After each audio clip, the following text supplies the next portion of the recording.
안녕하십니까. 1월 26일 이슈이스타 시작하겠습니다.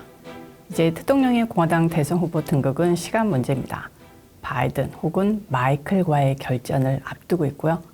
민주당은 지난 3년간 끊임없이 실행했던 트럼프 죽이기, 도덕적 말살 음모, 사법 기소 등의 모략 작전이 일반 국민들에게 전혀 먹히지 않았다는 점에 적잖게 당황하고 있습니다.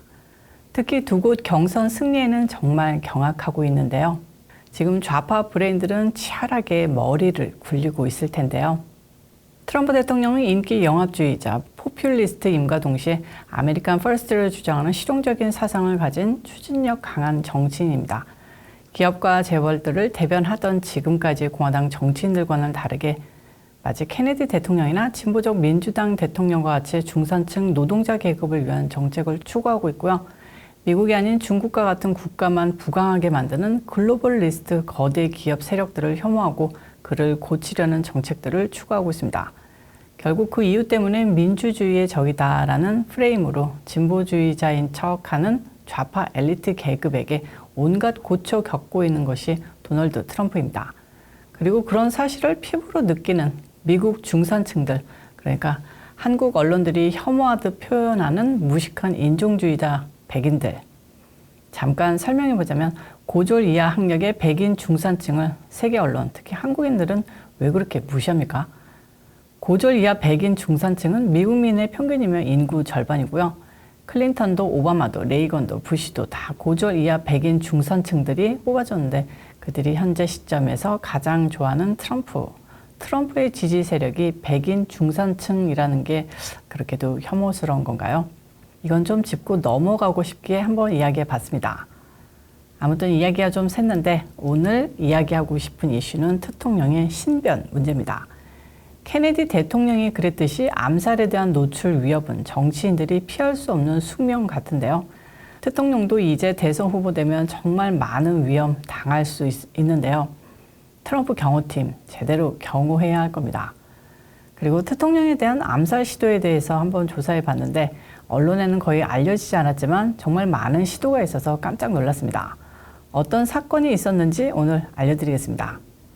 우선 2016년 첫 번째 대선 도전 당시 라스베가스 유세도 중 암살 시도가 있었습니다. 대통령은 이해 6월 18일 트레저 아일랜드 카지노 호텔에서 연설했는데요.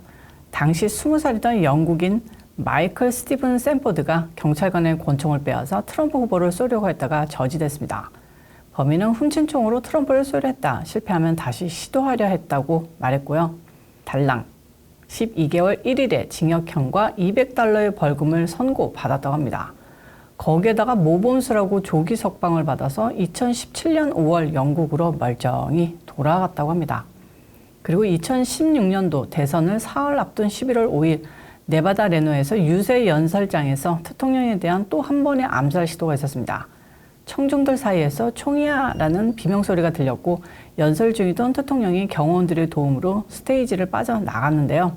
비밀 경호국 요원들이 붙잡은 33살 오스틴 데니얼 크라이치라는 인물은 총을 갖고 있지는 않고 격렬히 트럼프를 안티하는 인물이었습니다. 제일 당혹스러운 사건은 2017년 벌어졌습니다. 미국에서는 흔히 포클리프트라고 부르는 뾰족한 지게차를 몰고 트럼프 대통령이 탄 1호 차량을 말 그대로 찍어버리려고 돌진한 남자가 붙잡힌 사건인데요.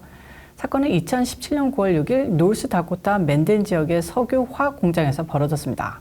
범인은 42세의 그레고리 레인강이라는 남성이었는데 대통령을 향해 돌진하던 지게차가 다행히도 공장 건물 사이에 끼는 바람에 거사에 실패하고 달아났다고 합니다. 경찰에 붙잡힌 이 남자는 대통령 차량을 뒤집어 죽이려 했다고 실토했는데요. 그는 20년형을 받고 현재 복역 중입니다.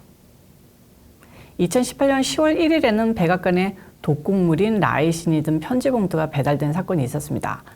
범인은 39살의 윌리엄 알렌이었으며 대통령 암살 기도 혐의 등으로 기소됐습니다. 2020년에도 라이신을 보낸 범인이 잡혔는데요. 이번에는 파스칼 베로니카 페리어라는 우아한 이름을 가진 53세 여성이었습니다. 이 사람은 22년형을 받고 우아하게 감방에서 여생을 보내고 있다고 합니다. 2020년 10월에는 베리 크로포트 주니어라는 델라웨어 지역 남자가 트럼프 대통령과 미시간 주지사 그레첸 위트머 등을 납치해 목을 매 살해하겠다는 음모를 꾸몄다가 잡혀서 19년형을 언도받은 사건도 벌어졌고요. 반년 전인 2023년 8월 21일에는 대통령과 그의 아들 베론을 잡아 죽이겠다고 난동을 피운 트레이시 플로렌즈라는 이름의 학교 사회과 선생이 체포됐습니다. 이 밖에도 수도 없이 많은 인간들이 대통령을 죽이겠다고 나서는데요. 이런 걸 우습게 보면 안 되는 것이 10,000번의 시도 중 한 번이라도 성공한다면 그대로 모든 게 끝이기 때문입니다. 경호팀들 정말 눈 부릅뜨고 열일하셔야 할 것 같습니다. 지금 조 바이든 대통령님은 어디에 있나요? 지구를 떠나 있는 걸까요? 트럼프 전 대통령이 아이오와 코커스, 뉴햄프셔 프라이머리에서 승리를 거둔 뒤에도 어디 태양 아래에서 일광욕을 즐기고 계신 걸까요? 이럴 때가 아닌 것 같은데요. 그죠? 민주당 측에서는 바이든의 지지율이 반등하지 않는다면 바이든 대신 미셸 오바마로 대체하려는 움직임이 일고 있습니다. 뉴욕포스트 칼럼니스트 신디 아담스는 버락 오바마의 기부자들의 생각을 알아보기 위해 여론조사를 진행하고 있다고 보도했습니다. 고액 기부자들에게 견해를 물었다는데요. 뉴욕포스트 보도에 따르면 바이든을 교체할 일정이 여름이 아니고 3월에서 5월 사이로 일정이 앞당겨졌다고 밝혔습니다. 두둥.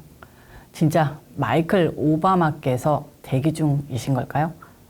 신디 아담스는 미셸 오바마가 몰래 2024년 경선에 진출하는 것에 대해 미국인들이 충격을 받아선 안 된다고 썼습니다. 소문일 수도 있는 이런 얘기는 버락 오바마가 지난해 12월 바이든과 만난 뒤부터 흘러나왔습니다. 월스트리트저널은 오바마가 트럼프 대통령 복귀를 두려워하는 좌파 인사 중 하나라고 보도하기도 했고요. 전 팍스 TV 진행자이자 현 시리우스 XM 라디오 진행자 맥인 켈리도 미셸 오바마가 2024년 대선 출마를 선언한다면 이는 완전히 새로운 게임이 될 것이다 라고 말하기도 했습니다. 라디오쇼에서는 켈리는 미셸 오바마가 조 바이든보다 정치적으로 더 재능이 있다고 말하기도 하면서 미셸 오바마의 등장을 예고하는 듯 했습니다.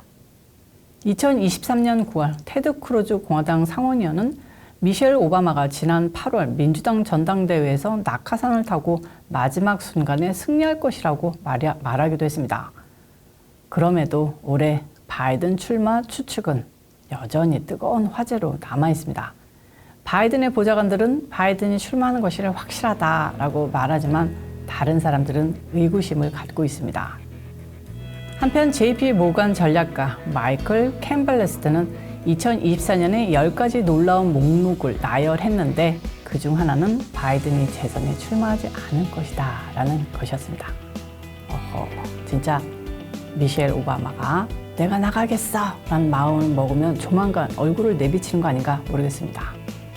구독자 여러분들, 금요일 수다는 여기까지고요. 오늘도 마가 하시고 저는 다음 주 새로운 스토리로 다시 찾아뵙겠습니다.